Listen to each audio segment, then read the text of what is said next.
हिमाचल पथ परिवहन निगम कर्मचारी यूनियन की प्रस्तावित हड़ताल और चक्का जाम की घोषणा के बीच उप मुख्यमंत्री एवं परिवहन मंत्री मुकेश अग्निहोत्री ने सख्त रुख अपनाते हुए स्पष्ट किया कि चक्का जाम और हड़ताल पूरी तरह गैरकानूनी है। उन्होंने चेतावनी दी कि यदि कर्मचारी हड़ताल पर जाते हैं तो आवश्यक सेवा अनुरक्षण अधिनियम के तहत कार्रवाई की जाएगी। शिमला में आयोजित प्रेस वार्ता में उप मुख्यमंत्री ने कहा कि राज्य सरकार एचआरटीसी कर्मचारियों और पेंशनरों के प्रति अपनी जिम्मेदारियों का पूरी तरह निर्वहन कर रही है। कर्मचारियों को हर माह समय पर वेतन और पेंशन का भुगतान किया जा रहा है और इस संबंध में कभी कोई चूक नहीं हुई। उन्होंने कहा कि सरकार ने हमेशा कर्मचारियों के साथ संवाद का रास्ता खुला रखा है और उनकी समस्याओं के समाधान के लिए बातचीत को प्राथमिकता दी है। मुकेश अग्निहोत्री ने कहा कि यदि कर्मचारी बसें नहीं चलाना चाहते तो वे बसों की चाबियां सरकार को सौंप सकते हैं, लेकिन किसी भी सूरत में एचआरटीसी सेवाओं को बाधित नहीं होने दिया जाएगा।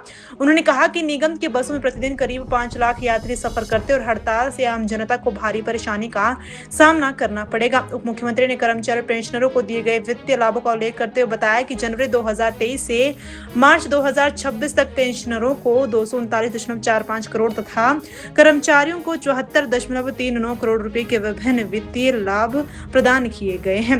उन्होंने यूनियन से जनहित को ध्यान में रखते हुए अपने निर्णय पर पुनर्विचार करने की अपील की।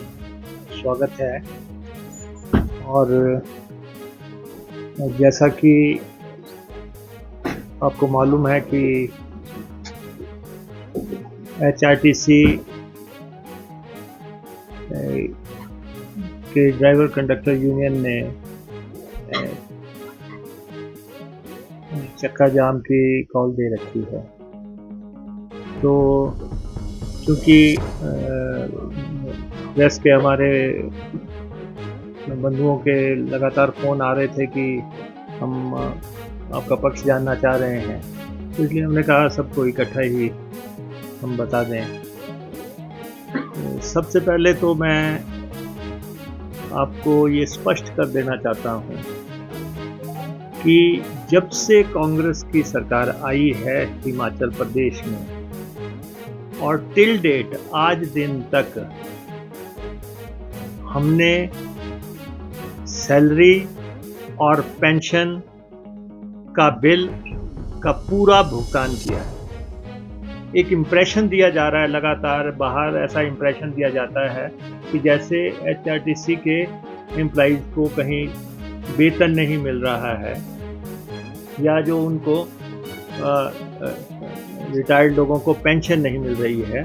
तो एक बात मैं आपके माध्यम से प्रदेशवासियों को बताना चाहता हूँ कि जो मई तक जो तनख्वाह और पेंशन सबकी हमने अदा की है और हम एक महीने के भी डिफ़ॉल्टर नहीं हैं। हालांकि पिछले शासनों में ऐसा होता रहा है, लेकिन हमने हर महीने के भीतर तनख्वाह दी है और हर महीने के भीतर पेंशन दी है और आज दिन तक हमारा रिकॉर्ड पूरी तरह क्लीन है और हमने पे और पेंशन में हम कहीं भी डिफ़ॉल्ट नहीं करते। और अगर कोई कॉल किसी ने देनी होती तो यही एक सबसे बड़ा मुद्दा होता कि ये हमें तनख्वाह नहीं मिल रही है या हमें पेंशन नहीं मिल रही है। तो मैं ये मान सकता हूँ कि कोई फिक्स डेट पे ये भुगतान ना हुए हों, लेकिन ये नहीं है कि ये भुगतान हुए नहीं हैं। हर महीने हुए हैं और आज दिन तक सरकार बने जो भी 42 मंथ्स हुए हैं, 42 के 42 महीने की पे और 42 के 42 महीने की पेंशन हमने दी है। सेकेंडली, प्रदेश के लोगों को ये जज करना है कि ये जो कॉल दी गई है ये कितनी जस्टिफाइड है, जबकि हम हमेशा से डायलॉग का रास्ता अपना अख्तियार करते रहे हैं, बातचीत का रास्ता अख्तियार करते रहे हैं। और हम जो हैं, जो प्रदेश सरकार के कर्मचारियों को महंगाई भत्ता मिल रहा है, हम एचआरटीसी के एम्प्लॉइज़ को एट पार जो है महंगाई भत्ता दे रहे हैं।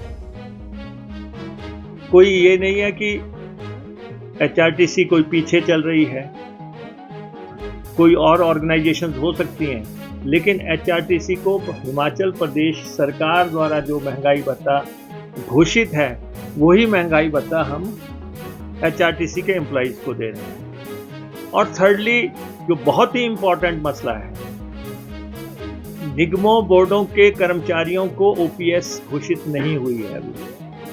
प्रदेश सरकार के कर्मचारियों को ओपीएस मिल रही है, लेकिन एचआरटीसी इज एन एक्सेप्शन। यहां पे उनको ओपीएस के दायरे में लाया गया और लगभग 10,000 एचआरटीसी के एम्प्लॉइज जो हैं वो ओपीएस के दायरे में आए हैं। जिसने भी ऑप्ट किया, हमने उनको ओपीएस के दायरे में हम लेके आए। तो ये 3 बड़े मेजर और रेलेवेंट पॉइंट्स हैं एचआरटीसी को लेके, जिन पे कि कोई आवाज उठा सकता था कि हमें तनख्वाह नहीं मिली, हमें पेंशन नहीं मिली, या हमें महंगाई भत्ता नहीं मिला, या हमें ओपीएस नहीं मिली। तो ये जो तीनों मेजर पॉइंट्स हैं, इस पे हमारा जो है स्टैंड हम आपको बताना चाहते थे। जब एसीएस को सिर्फ एक ही बात पे बात कर रहे हैं कि वो ट्रांसफ़र की बात करने आए थे हम, तो आप जो है एडिशनल चीफ सेक्रेटरी के समक्ष तो पूरे प्रदेश में चक्का जाम की कॉल कर रहे हैं, तो आप उन इश्यूज़ की बात करो ना कि कौन से आपके इश्यूज़ हैं। तो एनीवे, हम तो कहते हैं कि नो रिटर्न पॉइंट पे नहीं जाना चाहिए, गुड सेंस प्रिवेल करनी चाहिए और इकट्ठे होकर हमें प्रदेशवासियों का सोचना चाहिए। और क्योंकि एचआरटीसी एक ऐसी सर्विस है जिस पे भी हिमाचल प्रदेश के लोग निर्भर हैं, तो हमें तो बसों को चलायमान रखने के लिए कदम उठाने हैं और उसके लिए पर्याप्त बंदोबस्त हम कर रहे हैं। ऐसा है ना, we will cross the bridge when it will come. आपके सामने आता जाएगा कि किस तरीके से काम होना है।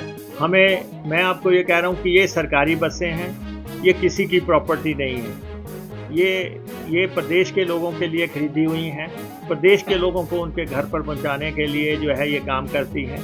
इसमें हम घाटे का भी आकलन बिल्कुल नहीं करते कि कितना घाटा हो रहा है इसको चलाने से, लेकिन ये ऐसे ही है जैसे अन्य अनुदान लोगों को दिए जाते हैं। कहीं पे आप मकान के लिए अनुदान देते हैं, कहीं पेंशन के अनुदान देते हैं, उसी तरह इस सर्विस को चलाए रखने के लिए इसी महीने हिमाचल प्रदेश सरकार ने 70 करोड़ रुपया दिया है इस सर्विस को चलाए रखने के लिए।